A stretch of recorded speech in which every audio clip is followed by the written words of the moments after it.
that song. Mike's Daily Podcast. Episode 972. Hello, it is Mike Matthews broadcasting from Cafe Anyway, located somewhere in Podcastro Valley, Mont. Today, we have Kevin with us. Hey, thanks for having me. Thank you. It's part 2 of my 3-part chat with the lovely Alabama singer-songwriter DONICA KNIGHT, singers. And then we hear from Benita, the Disgruntled Fiddle Player. Mike's Daily Podcast. And the Brewmaster stopping by. I usually say some joke about Slayer. Mike's Daily Podcast. But that was some band. I'm in a grumpy mood, even though it's Friday and almost Thanksgiving. It's not because I have to get up early to make a living. It has to do with that I ate a bunch of food yesterday that was diet killing. And I hope to survive past my birthday, God willing. Hey, it looks like Kevin is here today, so that'll make it even better. Mike's Daily Podcast. I never, ever wear a sweater this time of year. Mike's even though it's allowed. Daily I hate sweaters. Podcast. Please give me a crappy Christmas sweater. Yeah! Everybody's got crappy Christmas sweaters this time of year, and they wear them at the office parties, and it's fun. I want to fit in. Sweaters are amazing. What are you talking about? What's your kind of favorite sweater? I'm a hoodie kind of guy. You're in a hoodie today. Yeah, it's the best. You look all gangsta, like you're gonna go throw down and say, I was hanging out in Fremont and people were going, Kevin! I kind of look like, remember what Aaron Paul looked like in the first couple episodes of Breaking Bad? Oh. Like a gangstered out white guy. Yeah. Yeah, I kind of feel like that, but just like twice as big as Aaron Paul. But instead of meth, we have beer. Yes. Beer here at Cafe Anyway. I almost said the K Santa Fe Cafe. That's still stuck in my brain. Cafe Anyway, where we have what sort of beer is that? This is Bitter American. It's a really good, nice, bitter, it's a nice, bitter water, honestly, is what it is. Why is it water, Kevin? The brewery I work at, we had a whole bunch of beer cans left over. And we stopped making that beer because it didn't sell very well, and we found a much better recipe to make it. So we can't just, get a new beer. We can't put in an old can, so we just took all the cans and ran them through the canning line and filled with carbonated water. So it actually worked perfectly. So now everyone has free carbonated water who works at the brewery for like the next 3 years. And so when you brought a whole crate, or whatever you call it, case, flat, yeah, of those into Salem Media, a Christian-owned station, it was sort of like, beer, oh no, get that out. And you were like, no, it's carbonated water. Yeah, I had a little bit of fun with the HR lady. I had to yank her chain a little bit because she's such a swell, fun gal. HR. HR, they're very specific about what you can and can't do. There's like rules. Yes. Yeah, absolutely. Do you think you could ever be an HR person? No, I don't. No, just no. My outlook on life is better than that. It's just, I'm not that. You like working at the brewery and dealing with people in that sort of capacity? Absolutely, yeah. I don't know. I like shooting the breeze about beer with people. I like meeting all kinds of crazy folks. I've met all kinds of people. Are you burping on Mike? It is. It's sorry. Don't burp on Mike. Well, I turned away. Mike Matthews will get mad. Yes, sorry. I'm going to put a marker on that one. No, I'm not F8ing it, but I'm going to F8 real quick because usually on the show, quite a few episodes, as we say, during the week, Haley joins us, and so for this week, and Haley was all excited when I put this together. Okay. It's the Haley moment of the week. The Haley moment of the week. And so all these foreign press people are like, so what are you going to do about this horrible atrocity? Well, go ahead. Well, the first thing that we're gonna do is we are gonna stand by the French people. We are going to send them the finest American Twinkies. Then, our military is currently working, flying around, wasting money. We will make sure that this ISIS, which the CIA created, Your hand gestures are so good right we now. will find the location where ISIS has their main base and bomb everything surrounding that area in a 3-mile radius and miss the base. Rest assured, this will not go unpunished. So that was Haley being Obama. Yes. That's interesting. Haley Obama. Yeah. Well, now, I wanted to we usually talk, you and I, at the end of the show. Yeah. So this is your segment opener. All right. Addenda with Kevin. That was great. So That was amazing. it's an addendum because it's at the end Yes. of the thing. I had a bunch of stuff in my head to talk about today, and it just completely left. Hey, look who just walked in right now into Cafe Anyway, where we broadcast live from a podcaster of Valentino. Hi, Mike. How y'all doing? It's Benita the Rodeo Queen. And it's a disgruntled fiddle player. Tell you what, What? I think that Obama should go in there and kill all the French people and then let Donald Trump sort them out. Okay, that makes no sense whatsoever. You want to help the French people.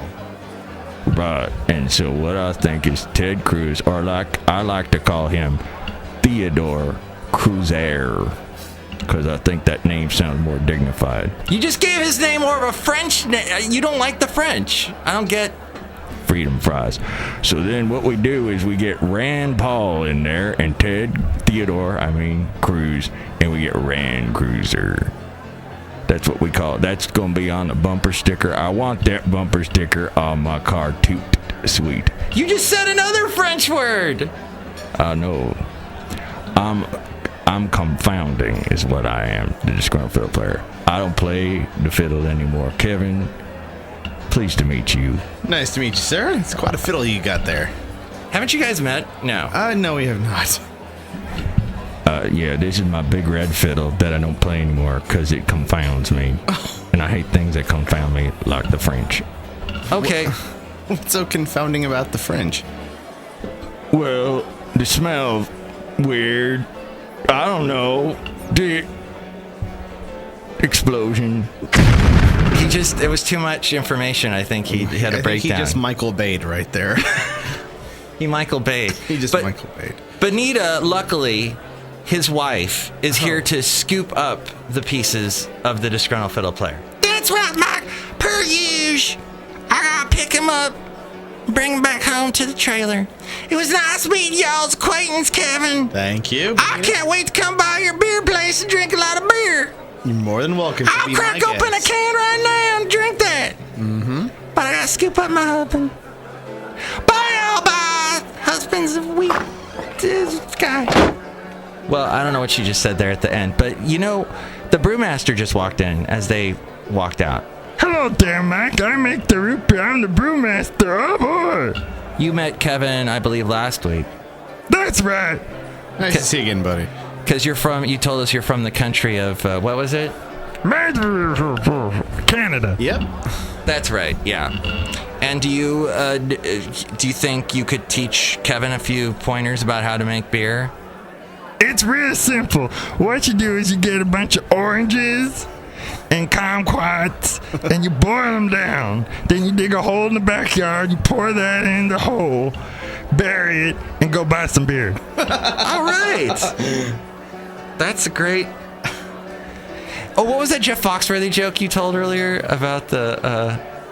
about how women fighting is like watching sharks fight or something? Yeah, if you come from a big Italian family like I do, and you've ever seen your mom and your aunts just go to town. They really fight, huh? Oh, man, it's insane. It's like the Discovery Channel or Animal Planet.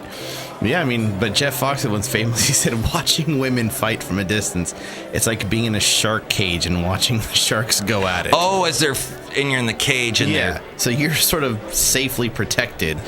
But then every now and then, some idiot brother-in-law of yours will go, "You can't talk to my wife that way." And what that is basically swimming out of the shark tank or the cage. Why would you do that? Why would you get in the middle of this? What, do you have a death wish?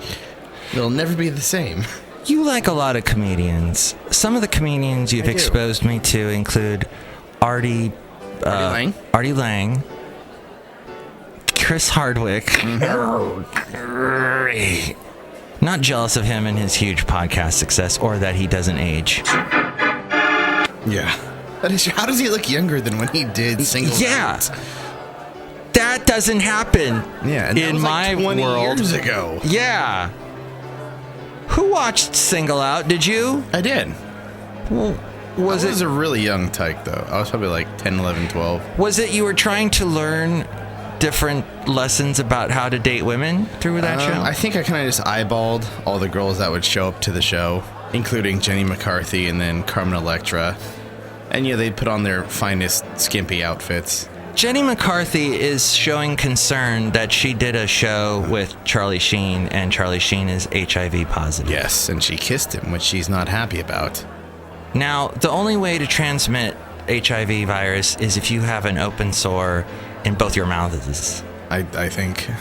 And that's, I mean, she didn't have relations with him. Yeah, well, that we know of. That we know. Maybe that's what she's upset about. Maybe that's what she's excited about. Excited? Excited. You know what I mean. Excited. I've had a little bit of this. That's good, that whatever you got in, the carbonated water. Yeah. So this is where I plug really quickly my website, mikesdailypodcast.com, where we have links to where to, if you're going to buy anything on Amazon, go to that Amazon link on mikesdailypodcast.com, and Amazon kicks us like half of a cent for every $3,000 you spend. So that works out great for us.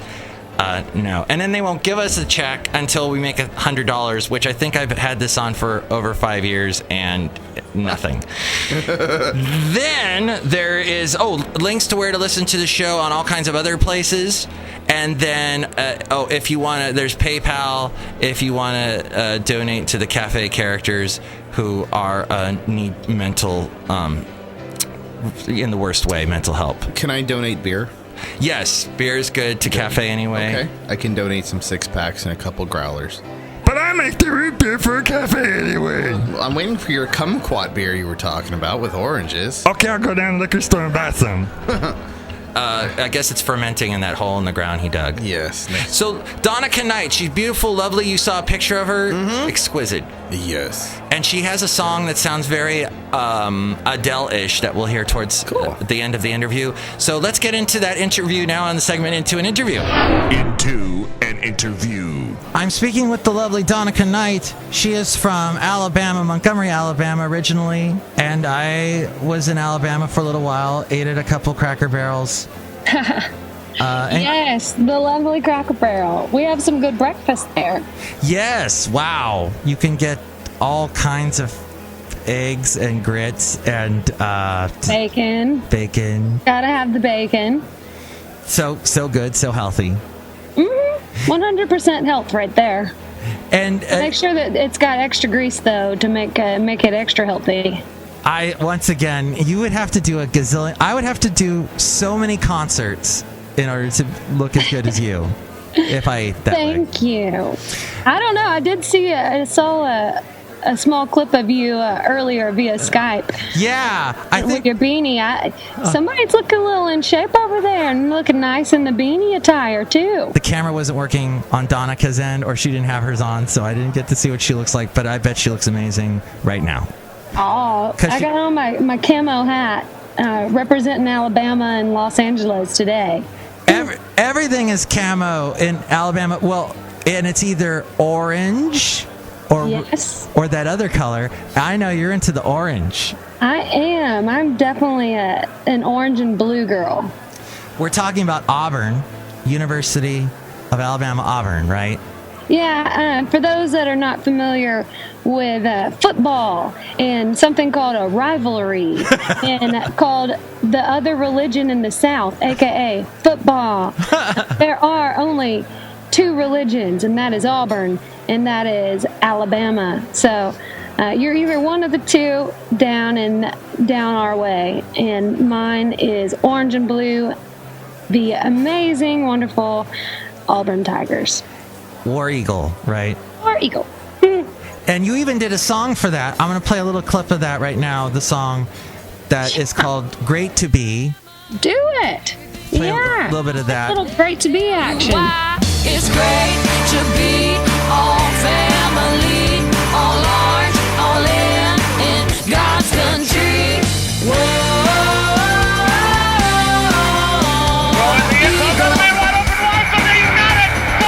Now, how did that song come about? Well, like I told you earlier, I was going to Auburn. I don't know if I told you I was at Auburn, but I was in college, which was at Auburn. And I decided to go pursue music, and I just loved it so much. I loved Auburn that it was an incredibly hard place to leave because I loved my friends. I was in a sorority. I loved the sports. And the thing that made sense to me would be to sing music about what I love, which is Auburn. And so that's where Great to Be came from. I wrote it with some guys in Nashville, and we recorded it, and got to the hands of the Auburn coaches and the Auburn athletic department. And they actually played the video and song at A-Day. And that was in April. That's when your football team scrimmages each other, and it gets your fans all pumped and getting ready for football season super early.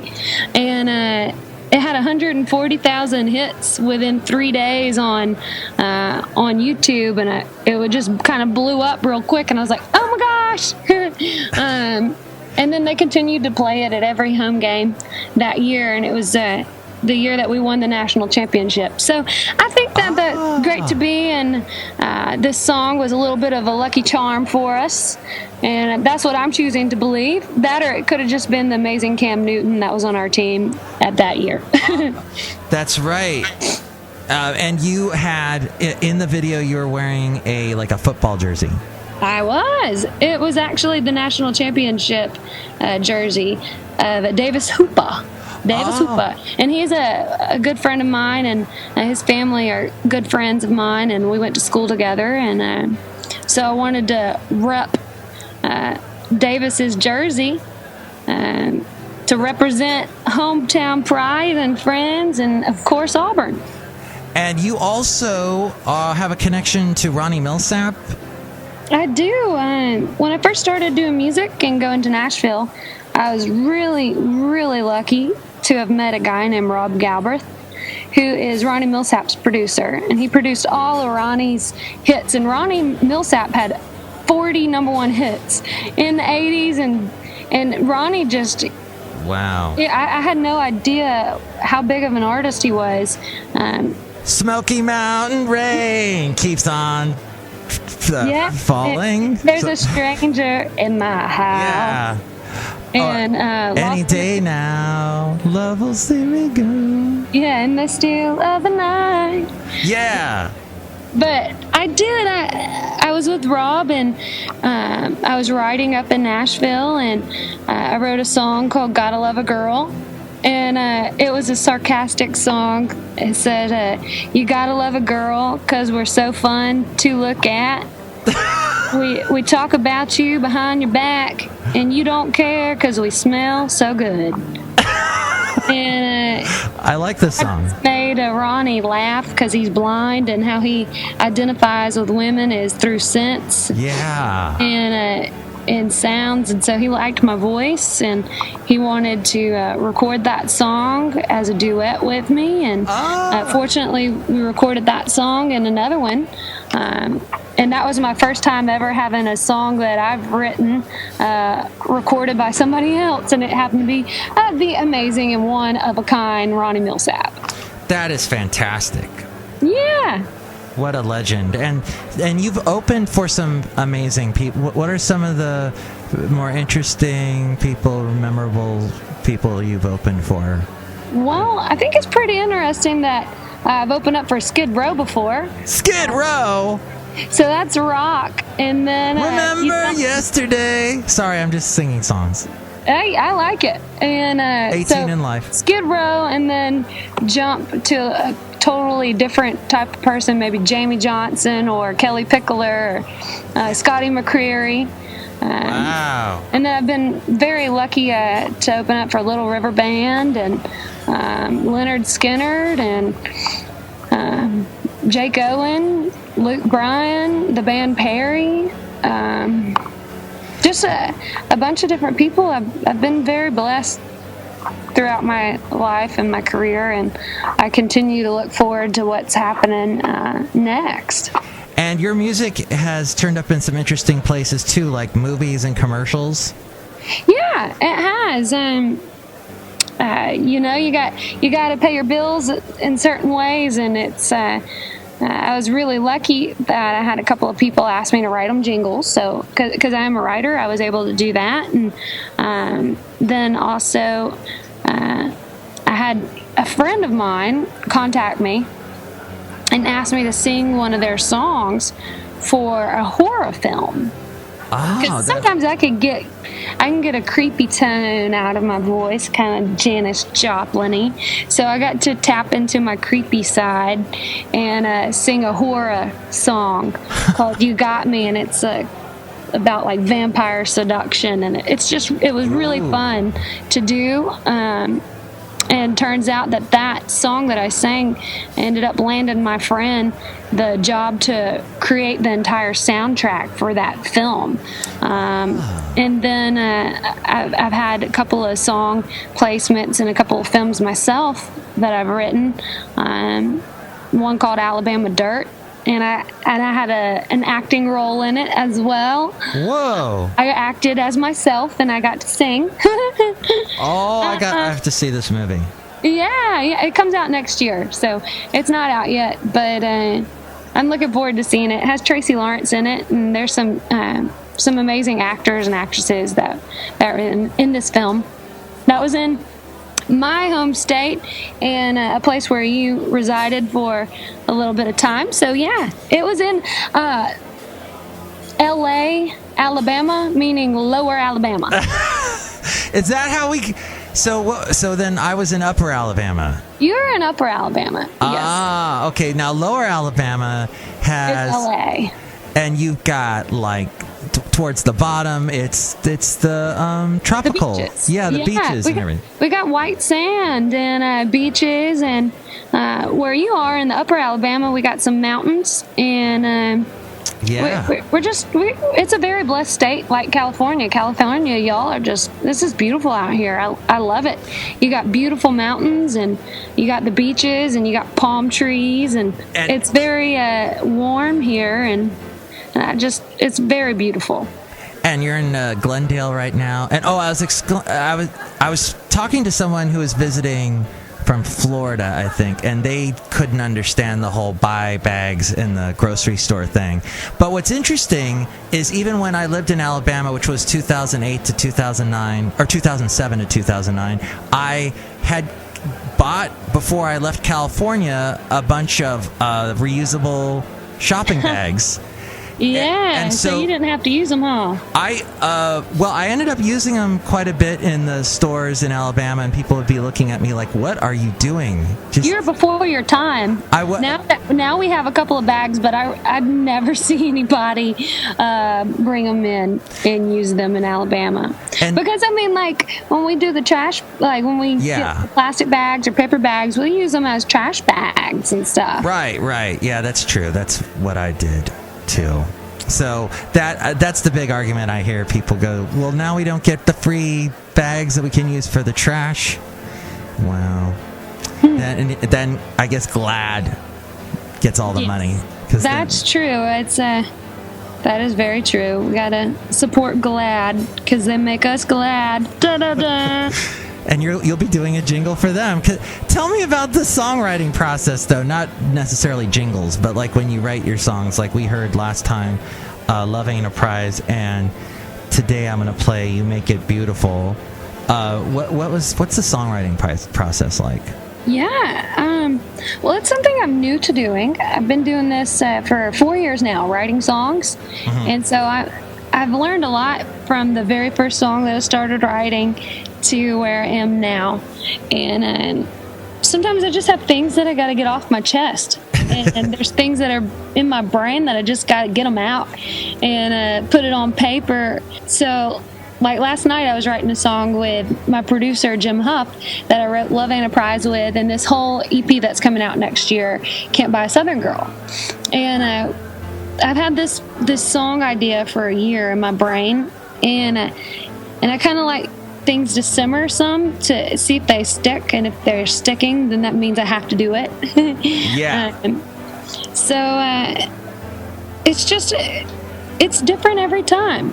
You get inspiration from different things, and Love Ain't a Prize, that one was inspired by I wanted a song that was because this one I was writing for myself as an original artist, because I like to write songs that are for myself, and then I also just like to write songs in general that I wouldn't sing live as a performer, but they're just songs that I just want to get off my chest or write, and it's just fun. I like that what you just said. If they're sticking in your head long enough, you have to write a song. You have to write it because it's just stuck. Because for some reason it's still in your head, and this one it's been in my mind for a year. Same with the only reason I ended up recording this whole EP in Los Angeles and writing with Jim Huff and working with Jim Huff was because we started a song 4 years ago called Stomp, and I never ever got it out of my head, and it was never to the point that I was proud of it, and it was always in my head, and I just said I got to get this done. Like it's haunting me. The song will haunt me until I finish it. And so finally finished. We finished Stomp, and before we tackled that one, we wanted to get several songs underneath our belt as writers together, so that Stomp could be exactly what it was that I was wanting and looking for, and interesting. And I'm just really proud of it and how it turned out. And Stomp, that puppy took a long time to write, and that'll be on your next album. Yeah, and when you write a song, like, you can always go back and change it and fix it, and that's something that I learned from Huff, is that it's kind of like a little science experiment. Love Ain't a Prize, we made so many different versions of Love Ain't a Prize until we tried it slow. Really? Then we tried it fast. Then we tried it in different keys. Then we tried changing the melodies around, and until there was this one specific key, or this one specific tempo, or just one specific thing that stuck out that you're like, that's it, this is what it's supposed to be.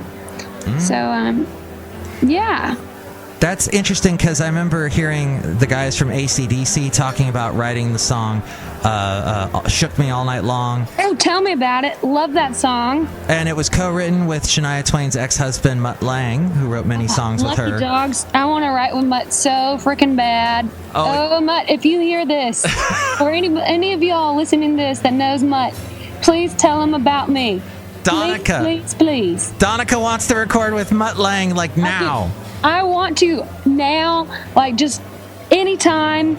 I can wait, but I prefer to do it now, because it's been on my mind and on my chest for quite some time now. But that is the one person in this industry that I want to write with. But I'm sorry, I want to know about Shook Me All Night Long. What did they say? And by the way, one more thing to Mutt Lang.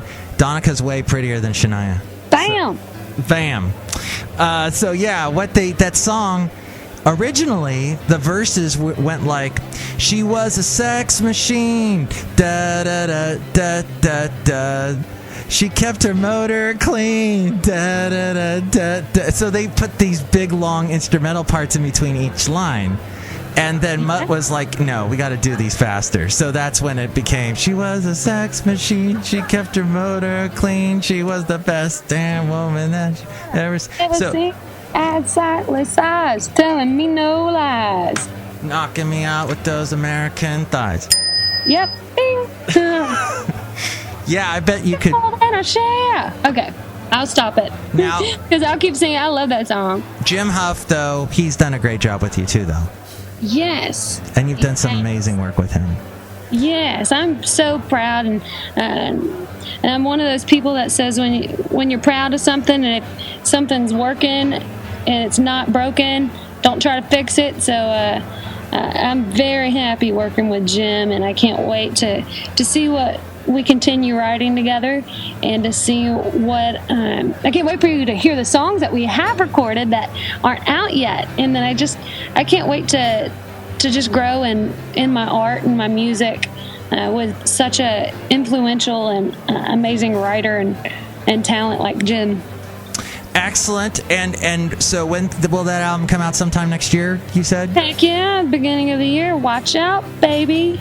And we're going to play this song, You Make It Beautiful, right now. And where can they find this one? Yeah, well, You Make It Beautiful was it's not on this record. It was just a single that I released because we wanted to play 2 songs, and I'm holding back on my Can't Buy a Southern Girl album. You got to wait till next year to hear that one, because I'm doing fun things like shooting videos and stuff like that. That's what she's doing in Glendale right now. Yes, but You Make It Beautiful was recorded in Nashville, and it's just a piano and vocal. It's a lovely song. I know that whenever I put it out, it definitely touched the heart of a lot of people, and they passed it around in rehabilitation centers, and then also I've had a lot of people play it at weddings because it's a love song. And it talks about how this other person makes your life beautiful. So, yeah, here you go. Here's You Make It Beautiful. DONICA KNIGHT on Mike's Daily Podcast. Staring at you through the candlelight, your silhouette, the way you look tonight. Whoa, beautiful,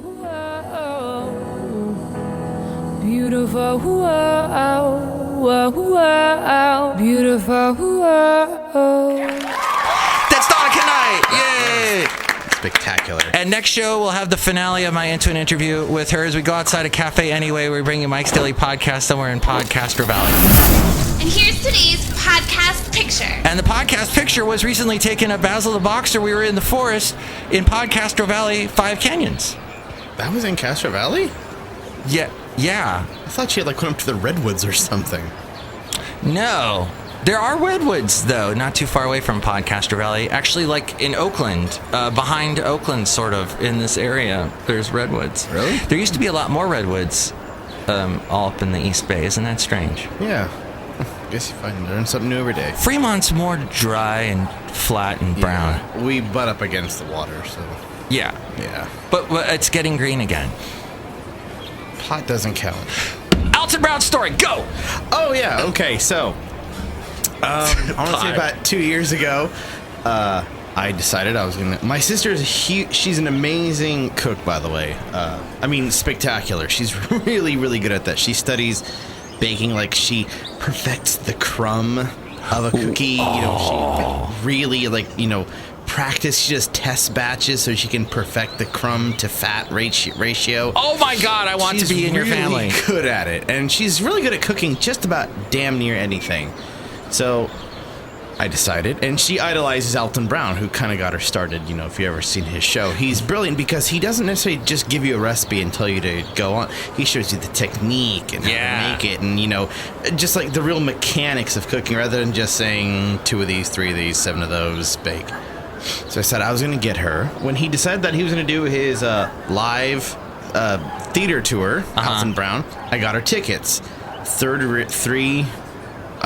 Third row from the front because I care. It's my only sister. That's such a nice... I splurged. I got the tickets, and it was a lot of fun. So I'm sitting there watching Alton Brown about 30, not even 30 feet away from me. Wow. Doing this show. Did he still have any hair left? A little. I don't know how he's holding on to what he's got on his head right there. I don't know. I wrecked that car.